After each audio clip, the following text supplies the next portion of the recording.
নমস্কার বন্ধুরা, কেমন আছেন সবাই? আশা করি সবাই ভালো আছেন আর আমরা ভীষণ ভালো আছি। তোতার ফ্যামিলির আরও একটি নতুন ব্লগে আমাদেরকে অনেক স্বাগত জানাই। দেখতে পাচ্ছ, তোমাদেরকে তো দেখালাম প্রত্যেকটা সব দিকটাই কুয়াশায় ভর্তি আর প্রচণ্ড ঠান্ডা। প্রচণ্ড ঠান্ডা আজকে কনকন করছে। আর আমার সকল বন্ধুদের জানাই মকর সংক্রান্তির অনেক অনেক শুভেচ্ছা। সবাই ভালো থেকো, সুস্থ থেকো। আর আজকে সবাই মিলে পিঠে পুলি করে খেও। জানি কালকে থেকেই তোমরা খাচ্ছ।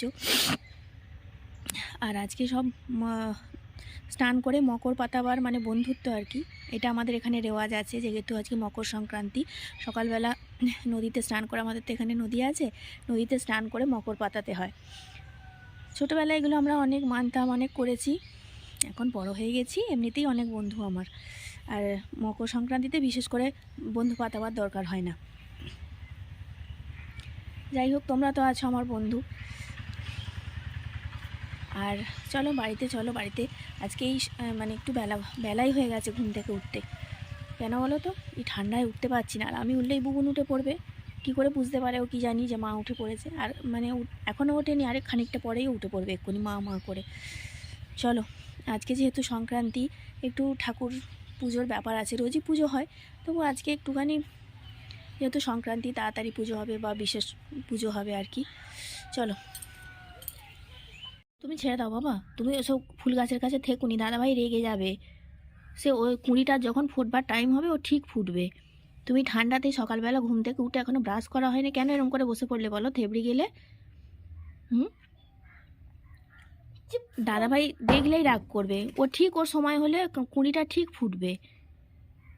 চলে এসো। আর তুমি ওরকম বারবার হাত দিলে ও কুঁড়িটা ভয় পেয়ে যাবে আর ফুল হয়ে ফুটবে না। চলো, মুখ ধুয়ে দিই, চলো শোনা, চলো।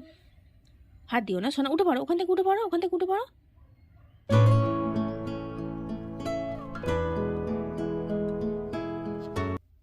ঠান্ডায় কেঁপে কেঁপে ঠাকুর ঘরের কাজটা মোটামুটি সামলে নিয়েছি।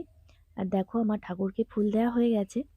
চলো রঘুনাথকে একবার দেখিয়ে দিই, রঘুনাথ আমার ঠান্ডায় কি করছে। এ দেখো, রঘুনাথ এখনো ঠান্ডায় ঘুম থেকেই উঠতে পারেনি। এই যে লেপ মুড়ি দিয়ে ঘুমাচ্ছে। রঘুনাথের এখনো পুজো হয়নি, ঠাকুরমশাই এখনো আসেনি। আমি ফুল টুল তুলে ঠাকুরের ঘরের যা জোগাড় করার করে দিয়েছি। চলো, ঠাকুরের কাজটা হয়ে গেছে, ঠাকুরের জোগাড়টা। ঠাকুরের পুজো এখনো হয়নি, ঠাকুরমশাই তো এখনো আসেনি, বড্ড ঠান্ডা তো ওই জন্য আসতে পারেনি। আর আজকে যেহেতু সংক্রান্তির পুজো আছে, ওই জন্য একটু তাড়াতাড়ি করে নিলাম। কনকন করছে ঠান্ডা আমাদের এখানে। চলো, গলা দিয়ে স্বর বের হচ্ছে না যেন, এত ঠান্ডা আমাদের এখানে, কনকন করছে, হাত পাত না যেন সিটে হয়ে যাচ্ছে। চলো, এবার ঠাকুরের কাজটা যা হোক করে নিয়েছি। এবার সংসারের কাজ। কথাও বেরোচ্ছে না যেন মুখ দিয়ে। শীত বলে কি আর খাওয়া দাওয়া বন্ধ করে দেওয়া যায় বলো? বিশেষ করে পেট কি আর শুনবে যে এখন বড্ড ঠান্ডা, এখন দুদিন খাবো না? তা তো নয়। সে ঠিক তার খিদে পেয়েই যাচ্ছে আমার। বিশেষ করে আজকে না বেশি বেশি ক্ষণে ক্ষণে খিদে পাচ্ছে আমার। এই যে দুধকুলিটা, এক হাঁড়ি দুধকুলি আছে না, ওই জন্য। কালকে তো সবটা খেতে পারিনি, রায়বাবু তো আর বেশি খায় না, আর ও বাসিও খায় না।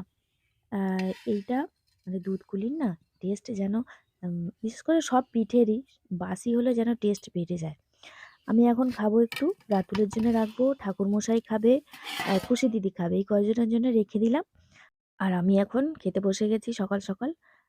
ছেলেটার মুখে একটুখানি দিতে গেলাম, দেখছি হুমড়ি খেয়ে, ভাবলাম একটুখানি খাবে, খেলোই না।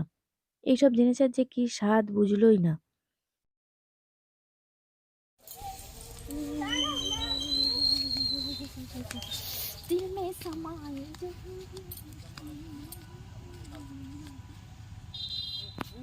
তুমি চলে তুমি বাড়ি চলে।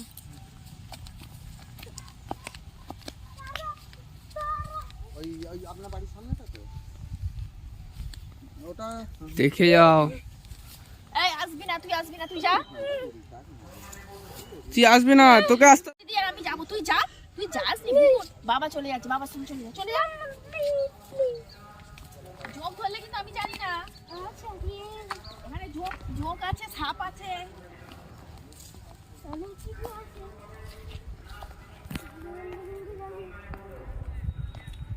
পিঠে খাওয়ার পরে আমার এখন মনে পুলক জেগেছে।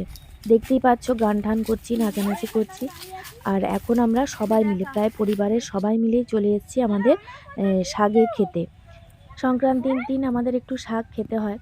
রায়বাবুকে বলেছি বাজার থেকে আনতে হবে না, আমাদের মাঠ থেকে তুলে কোন আনবো। শাকটা তুলবো তাই ভাবছি, আলু শাক তুলবো না লাউ শাক তুলবো। এসেছিলাম আলু শাক তুলতেই, কারণ রায়বাবু খেতে ভালোবাসে আলু শাক, কিন্তু লাউ শাকগুলো বেশ ডগ ডগ হয়েছে। বল দিদি দেখ।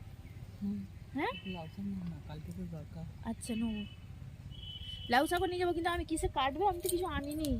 শামুক খোলাও একটা নেই। চলো তাহলে আগে আলু শাকটা তুলে আনি, তারপর লাউ শাক বাড়ি যাওয়ার সময় লাউ শাক তুলে নিয়ে চলে যাবো। ডাল হলেই হবে। এই তো এগুলো ধনে পাতা, এই পালং শাকও বসিয়েছে রে, দেখ কত পালং শাক হয়েছে। পালং শাকগুলো দেখা হয়নি। চলো দিদি তোলো, ওই তুমি ওই দিকটা তোলো, ওদিকটা যাবো নি, জল দিয়েছে। এই তুমি ওই দিকটা তোলো, আমি এই দিকটা হ্যাঁ, তুলি। তুলি আমি কাগজ নিয়েছি। ওই দিকটাও জল দিয়েছি যে, তুমি ওই ভেতরটা ঢুকে যাও, আমি এই দিকটা তুলে দিচ্ছি। আমরা সপরিবারে চলে এসেছি এখন শাক তুলতে। নিজেদের ক্ষেত থেকে নিজেদের প্রয়োজন মতন শাক বা সবজি যাই তুলে নিয়ে যাই না কেন, তার অনুভূতিটা কিন্তু একটা আলাদা। আর এই সময় আলু শাকটা খেতে ভীষণ ভালো লাগে, কারণ এই তো বসিয়েছে কচি আলু শাক। রায়বাবু আমাদের আলু শাক খেতে খুব ভালোবাসে।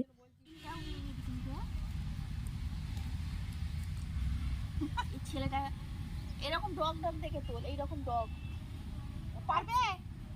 তুই তোর হাতে রাখ, আমরা আমাদের হাতে রাখছি তো। ওষুধ দিতে আসছি। হ্যাঁ? তো দাম ফাম নিয়ে ওষুধ দিতে যাচ্ছে, সব ওষুধ দেয়তো এখন। মা একবার এদিকে দেখবে মা। হ্যাঁ? আর এদিকে দেখো, হেড হয়ে তোলার মতো করে দেখো এদিকে। নদীতে ওষুধ, নদীতে ওষুধ। যা তোলা হয়েছে তো হয়ে যাবে। চলো দুটো পালং শাক নিয়ে নিয়ে কালকের জন্য, কালকে দুটো লাউ পালং নিয়ে যাবো। সেই কথাই বলছি, লাউ শাক পালং শাক দরকার। একবার এসে 3 রকম শাক হয়ে গেল, আলু শাক, আর কালকে করব লাউ শাক। এই যে পালং শাক নিয়ে যাবো, আর লাউ শাক নিয়ে যাবো, লাউ পালং নিয়ে যাবে। কি সুন্দর দেখ পালং শাকটা, তাই না? সব রকমের যদি প্লাস্টিক নিয়ে না এটা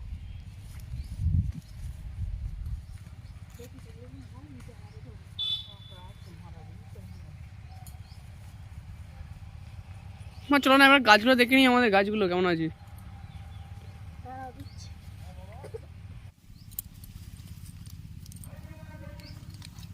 যে চাষি সে মনে হয় এখনো তোলেনি, আমি তুলে নিয়ে চলে যাচ্ছি। ঠিক আছে, আগে জমিদাররাই খাক, তারপরে চাষি খাবে।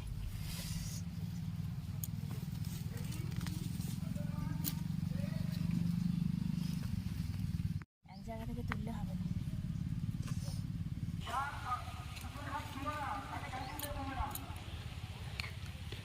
ও হাবল তারপর ওরা যা দেখে নিয়েছে মোটামুটি। বলি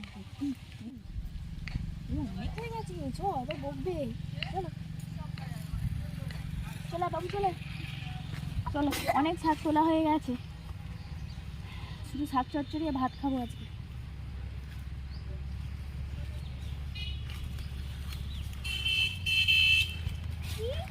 নিয়েছো তুমি লাউ শাক? চলো তুমিও নিয়ে যেতে পারবে তো?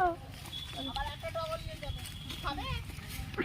তুমি তোমার জন্য একটা নিয়েছো, আমার জন্য একটা নাওনি? এইটা নিয়ে নিচ্ছি আমি শুধু।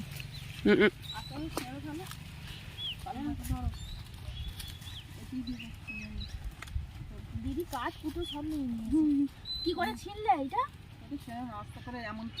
টেনে টেনে ছিল না, টেনে টেনে ছেড়ে যাবে না। ওই গাছ থেকে ছেড়ে, ওই ফ্যাক থেকে ছেড়ো, হয় সেই দিকে ছেড়ো, ওরা না বুঝতে পারে ওইখান থেকে। চলো না, আমি চলে গেলে সব এগিয়ে ফেলে দিই। একটা শামুক খোলা নেই, দাঁতি করে কেটে নাও না। দাঁতে করে কাটা যায়? এ কি করে ছিনলে ওগুলো? ছেড়ো না, আবার নাবাতে হবে। আমি অন্য একটা ছেড়ে দিচ্ছি। ওইটাই বেশ ভালো, দেখো ওইটাই।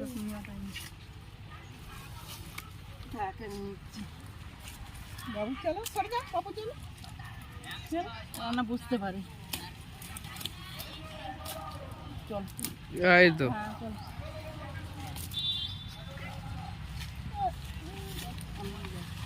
চলুন আমার দিকে একটু রাখা, চলুন আপনাদের আমার জমিটা রাখাচ্ছি। বাজার করা হয়ে গেছে, এবার চলো বাড়িতে যাই, গিয়ে কোন শাকটা করবো রায়বাবুকে জিজ্ঞাসা করি, ঠিক আছে? আর আজকে তো দাদা খাবে আমাদের বাড়িতে, দাদা মানে আমাদের যে বাউন ঠাকুর আমাদের বাড়িতে খাবে বলেছে। আমার দিকে একটু দেখা, দাদাও খাবে, চলো। ঝোঁক ধরে নাকি, ঝোঁক ধরেছে কি আগে দেখ। চলো চলে আয়, আমার দিকে একটু দেখা। চলো চলো চলো দেখিয়েছি, চলো। অনেক শাক তুলে নিয়ে এসেছি, ৩-৪ রকমের শাক তুলে নিয়ে এসেছি, কিন্তু শুধু শাক দিয়ে তো আর ভাত খাওয়া যাবে না বলো, প্রথম থেকে শেষ পর্যন্ত। আজকে কি রান্না হচ্ছে দেখো। আজকে আমাদের ঠাকুরমশাই মানে আমাদের দাদা আজকে আমাদের বাড়িতে ভাত খাবে। তো দাদা বিউলির ডাল খেতে খুব ভালোবাসে, কদিন ধরেই আমার কাছে বায়না করছে যে একটু বিউলির ডাল কর না। আজকে রায়বাবুকে বলেছি যে বিউলির ডাল আনতে। এই দেখো বিউলির ডালের সঙ্গে যে সমস্ত মশলা লাগে সবই এনেছে, মৌরি এনেছে, হিং এনেছে। আমি দুবেলা যাচ্ছি আর তোমার বাড়িতে বেলায় আসছি, আমার কোনো দরকার কি আছে? আমার এইসব কাজগুলোই তো আগে। একটু পালং শাক নাও। হ্যাঁ, এই পালং শাক বড় কথা দেবে বলেছে। নেবে না তাহলে পালং শাক? না, ওই জমি থেকে আনবে, ওর বইয়ের জন্য আমাকে দেবে সন্ধ্যাবেলা, নেবনি। আচ্ছা আলু শাক বঞ্চ দুটো নিয়ে নাও না নিও, আমি অতগুলো কি করব, আমার তো খেতেই 2-3 জন দাদা খাবে। ওটা আলুর খোলা আছে, সেই জন্য আমি রায়বাবু আর দাদা 3 জনে তো খাবো, তুমি দুটো নিয়ে যাও। এই শাকই তো খালি, কালকে তো শাকে শাকে ছয়লাভ। যাইনি, কালকে আমাদের এই দিয়ে ঠাকুরকে ভোগ দিয়ে দিতে হয় না, আর দরকার নেই। এবার দুটো পালং শাকেতে লাউ শাকেতে বলছি যে নিয়ে যাবে, যে রাস্তা দিয়ে দেখতে পাবে তো সব, আর তো আমাদের জমিতে এসে কাটতে আসবে। জানো আমি এটা দিয়ে তাই, এখন আর কেউ নেই বাড়িতে, হ্যাঁ হ্যাঁ, ওনার কেউ রাস্তায়। তুমি বলবো অন্য জায়গা থেকে এনেছি, নাহলে আবার কাটতে আসবে, বলবো বলছি নাহলে আবার আমাদের জমি থেকে নিতে আসবে। আমি বলবো আমি ওই হাট থেকে নিয়েই দিই না, হ্যাঁ, ওই যে হ্যাঁ। আমি ওই দিন থেকে নিয়ে নিই। তাই যাও।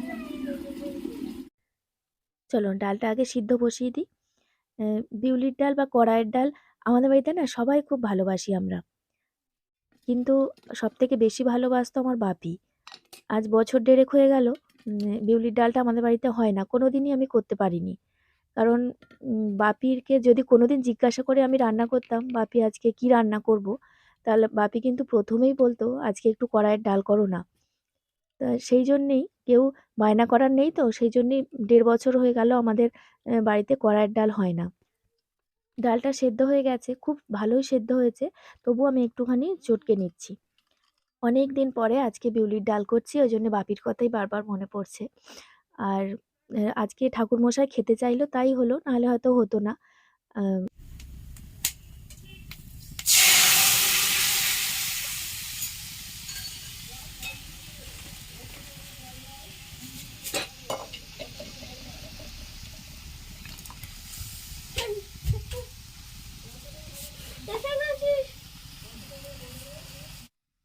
দেখো ডালটা সিদ্ধ হয়ে যাওয়ার পরে হিং ফোড়ন দিয়ে আর মশলাপাতি সব দেওয়া হয়ে গেছে।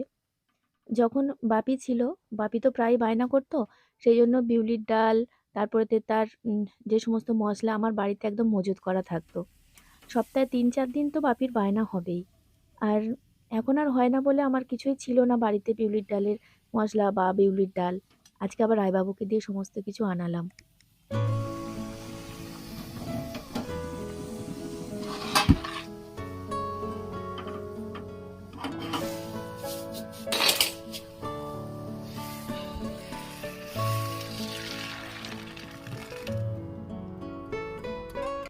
আজকে মাঠে শাক তুলতে গিয়ে আমার এত দেরি হয়ে গেছে যে কুটে বেটে নিয়ে একদম জোগাড় করে রান্না করতে বসবো সেটা আর হচ্ছে না। এই যে দেখো একটা করে রান্না করছি আর একটা করে জোগাড় করছি। এখন আলু শাক কাটছি আর ঠাকুরমশাই এসে গেছে খাবার জন্য। রায়বাবু কোথায় রে? হ্যাঁ মায়ের কাছে গেছে। কোথায়? ও আচ্ছা, বাইরে করে ভাত খাবে না? হ্যাঁ চলে আসবে এক্ষুনি।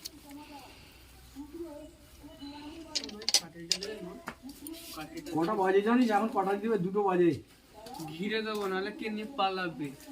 তোকে এখন কিচ্ছু করতে হবে না, করতে হবে নাকি? গরম জল হয়ে গেছে, চানটা করে নে। আমার চুল টুল কেটে দাড়ি ফাড়ি কেটে তোদের মতো। দেখো চটপট করে আমি কি রান্না করে ফেলেছি, বিউলির ডাল, আলু শাক ভাজা, বেগুন ভাজা, আলু ভাজা। আর কপিটা কিন্তু মানে কপি আলু পোস্তটা কিন্তু এখনও হচ্ছে। আর ঠাকুরমশাই নিজেই আসন করে খেতে বসে পড়েছে। এই যে কপিটা এখনও পোস্ত পড়েনি, সিদ্ধ হয়ে গেছে, এবার পোস্তটা দিয়ে জাস্ট নাবিয়ে নেব। আর রান্না হওয়ার সাথে সাথেই গরমাগরম পরিবেশন করে দিয়েছি, ওরা খেতে বসে পড়েছে। আর আমাদের দাদা তো ভীষণ খুশি, বলছে অনেক দিন পরে এরকম বিউলির ডাল খাচ্ছি, বিউলির ডাল আর পোস্ত। দাদার তো এটা ফেভারিট মেনু, আর আজকে পেয়েছে একদম গরম গরম। দাদার খুব আনন্দ হচ্ছে। আর পাশেই দেখো আমার বুবুন কিন্তু হাত গুটিয়ে চুপচাপ বসে আছে, কারণ ওকে খাইয়ে দিতে হবে।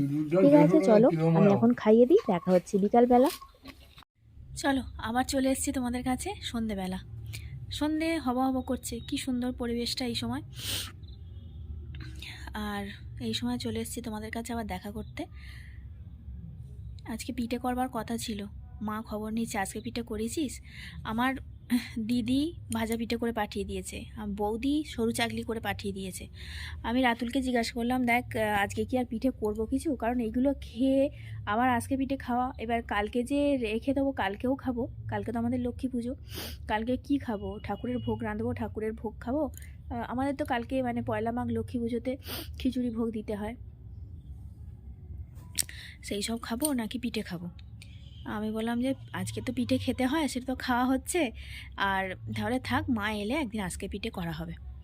আর এখানে এত ঠান্ডা যে কি বলবো, মানে কনকন করছে ঠান্ডা। সন্ধ্যার পরে এই যে এখন যে ঠান্ডাটা আসছে, মানে রাত্রিবেলা আর বেরোনো যাবে না বাইরে, এত ঠান্ডা। আমি এই সন্ধ্যে দিতে যাব, ভাবছি যে কি করে কাপড় ছাড়বো, তাই ভাবছি। চলো, কুয়াশা আসা শুরু হয়ে গেছে, প্রচণ্ড কুয়াশা। চলো সন্ধ্যাটা দিয়ে নিই। আর আজকে সন্ধ্যাবেলা না অনেক কাজ আছে ঠাকুর ঘরে, কারণ কি কালকে তো পয়লা মাঘ লক্ষ্মী পুজো, আমাদের উঠোনে লক্ষ্মী পুজো হয়। এই যে এইখানটা কালকে পুজো হবে। এখানটা আজকে গোলা দিয়ে রেখে দেবো, সব ছেলেগুলো ঘরে ঢুকে যাক, কারণ কি না হলে আবার এখানটা চলাফেরা করবে। ওরা সব চলে আসুক, এসে গেলে সন্ধ্যেবেলা এখানটা গোলা দিয়ে রেখে দেবো। আর এখানটা দিয়ে খড় দিয়ে ঘিরে রেখে দেবো, যাতে ওখান দিয়ে কেউ না আসা যাওয়া করে। আর কালকে সকালবেলা এখানটা আরেকবার ন্যাতা দিয়ে নেবো। আর উঠোনে পুজো হবে, যেহেতু লক্ষ্মীকে এখানেই পাতা হবে। তারপরে আর কি কাজ আছে বলো, জল পিঁড়ি দিতে হবে, মা যেগুলো দিয়ে রাখতো জল পিঁড়ি দিতে হবে। আর কি করতে হবে, আলপনা চাল ভেজাতে হবে, এই সমস্ত কিছু করতে হবে। ঠাকুর ঘরে গিয়েও খানিকক্ষণ টাইম যাবে। আর চলো, আমাকে কি পিঠে পাঠিয়েছে তোমাদেরকে একবার দেখিয়ে দিই। হ্যাঁ, অনেক পিঠে পাঠিয়েছে, আর খাওয়ার মধ্যেতে শুধু আমি আর আমার রাতুল।